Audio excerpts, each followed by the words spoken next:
ప్రతి ఇంట్లో ఒక అమ్ముంటుంది. మనకు ఏం కావాలో చెప్పకముందే తెలిసిపోతుంది.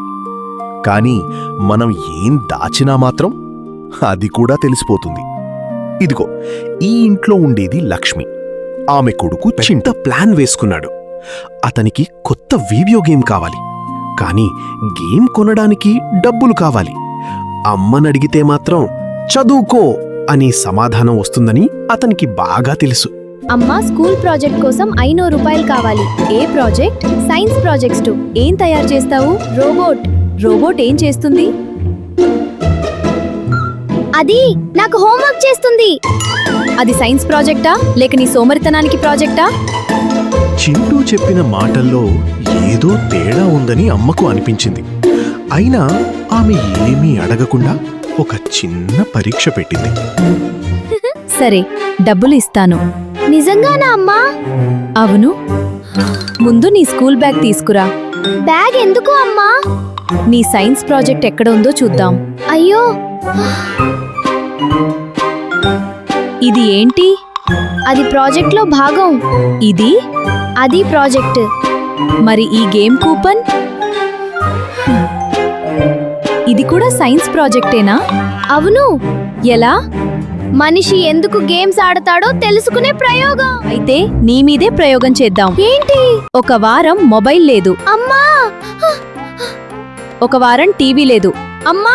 గేమ్ లేదు. అమ్మా, నువ్వు అమ్మా లేక స్కూల్ ప్రిన్సిపాలా? రెండూ నేనే. కాని చింటూ అంత సులభంగా ఓడిపోయే రకం కాదు.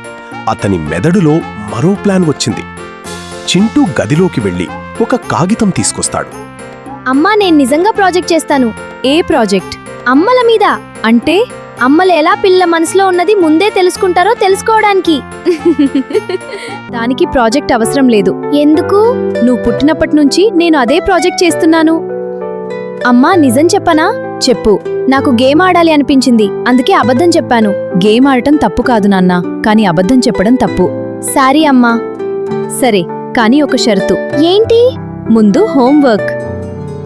అమ్మా, నేను సారీ చెప్పడం త్వరగా చేశానా?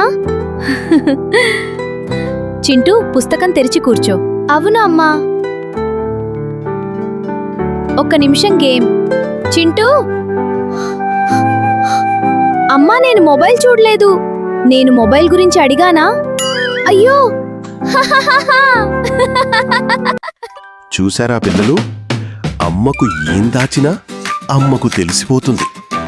ఎందుకంటే అమ్మ దగ్గర సీసీటీవీ ఉండదు, కానీ మన మీద ప్రేమ మాత్రం చాలా ఉంటుంది. అమ్మా, నువ్వే బెస్ట్. అయితే హోంవర్క్ చెయ్యి. అమ్మా, ఈ ప్రేమలో షరతులు ఎందుకుంటాయి? అదే అమ్మ ప్రేమ.